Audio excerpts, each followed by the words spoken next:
Muy bien, estamos listos para una nueva entrevista. Nos acompaña Cristel Castillo, politóloga PUC, y nos va a hablar sobre el libro que, bueno, presentamos en realidad la semana pasada, lo tengo aquí también en el escritorio, de los peruanos en el exterior y el voto migrante, así que tenemos la excelente oportunidad de hablar con su autora. Muchísimas gracias, Cristel, por acompañarnos. A ustedes. Bueno, en principio la presentación oficial del libro para contarlo a nuestros televidentes va a ser el día de mañana en la Feria Internacional del Libro de Lima.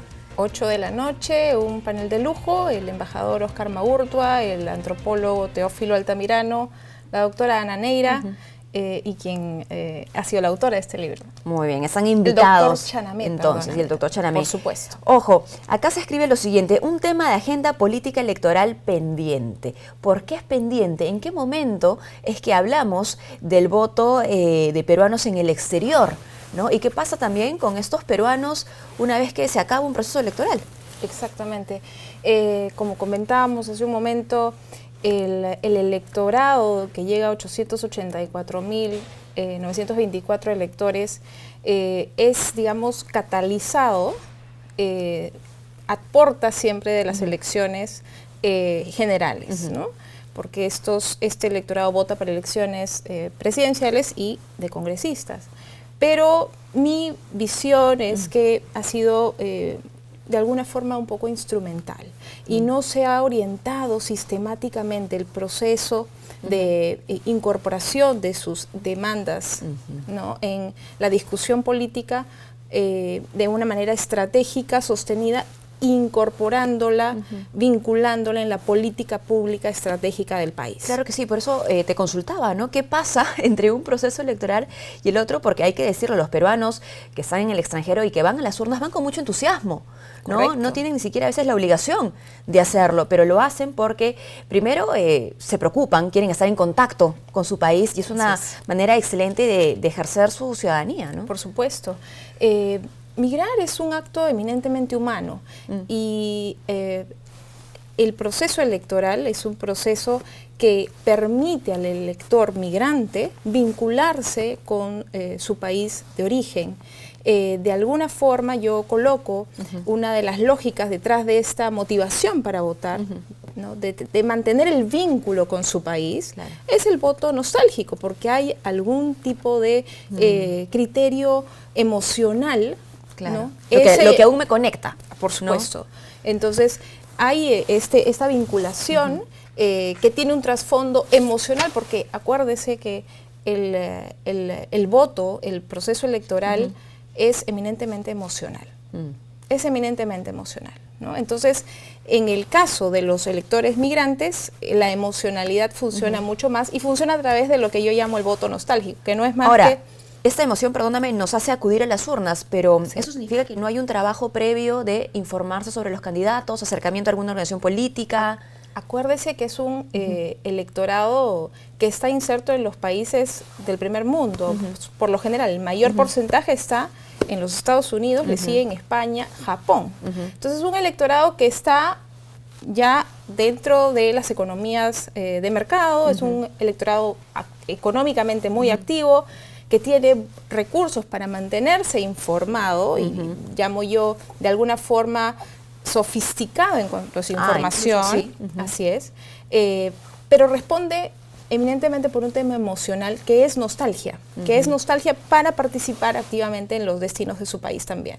Ahora, la muestra que se ha utilizado para esta publicación, me contabas, tiene 5 países. ¿Cuáles son? Así es, por los últimos 4 procesos electorales hemos seleccionado por criterio de concentración poblacional a los países de Estados Unidos, Argentina, España, Japón y Venezuela. Peruanos electores que residen en estos países casos. ¿Cuáles son las diferencias o incluso las semejanzas más resaltantes que has podido encontrar entre unos países y otros? Bueno, yo he presentado, digamos, una descripción hacia una derechización del voto, a modo agregado, porque efectivamente los porcentajes de apoyo hacia partidos de derecha, en los últimos procesos, como bien lo dijiste hace un momento, que es una revisión digamos, longitudinal, aspira a ser longitudinal porque va a seguir desde el año 1980 y la última en el 2016, a nivel agregado hay una derechización, ¿ok? Pero cuando vamos, digamos, entrando en el país caso, podemos ver que los países con mayores proporciones de apoyo a la derecha ha sido en primer lugar Japón. Los peruanos en Japón hacia la derecha han apoyado por porcentajes mayores al 70%, 76.80% en la elección del 2006. Los peruanos en Estados Unidos, por ejemplo, en 2006 también apoyaron a Lourdes con porcentajes de mayorías absolutas. Y, digamos, los porcentajes se disminuyen más bien en los porcentajes de apoyo a la izquierda en algunos países casos. Por ejemplo, en España y Argentina han sido los países con más alto apoyo a la izquierda, es decir, a Ollantumala, ¿no? No obstante, las mayorías absolutas han sido hacia los partidos de derecha, ¿no? Siempre. Bueno, sabemos que este es un estudio, obviamente, que habla sobre el perfil, ¿no? De los peruanos en el exterior, el voto migrante. Sin embargo, yo quisiera consultarte por la presencia de organizaciones políticas y el ejercicio que pueden hacer para acercarse en este periodo, por ejemplo, ¿no? Previo a un proceso electoral. O bueno, ahora no, porque ahora no van a votar, pero no sé, cerca o elecciones generales, ¿no? ¿Cómo se acercan a este votante? Yo te lo contesté, de alguna manera ha solido ser de una forma instrumental. Este libro, que es pequeño en cantidad, pero es absolutamente profundo en contenido, creo que debe ser utilizado por estos actores políticos que tú lo dices. ¿Por qué? Porque a las conversaciones que he podido asistir de primera mano, a organizaciones políticas, organizaciones sin fines de lucro, al Estado mismo, con quien tuve la ocasión de ver últimamente en España, por ejemplo, se aproxima al electorado, pero con una forma de mantener organización, con una forma de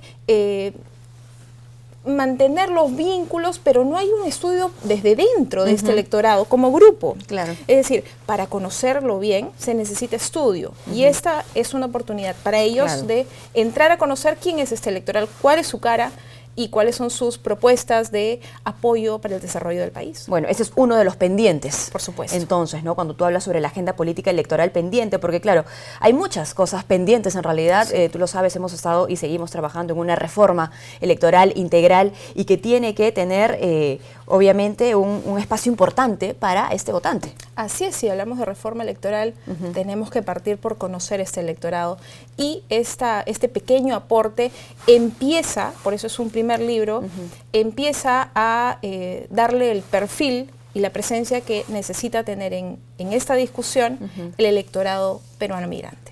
Ahora, desde 1980 al 2016, muchas cosas nos han pasado como país, como Estado, como nación, negativas y positivas. Sí. ¿Esto cómo ha influenciado en este votante? Bueno, muchos de ellos se fueron, incluso, ¿no? Lo que mencionas es uno de los factores que yo especulo, porque acordémonos que este estudio es un estudio básicamente descriptivo.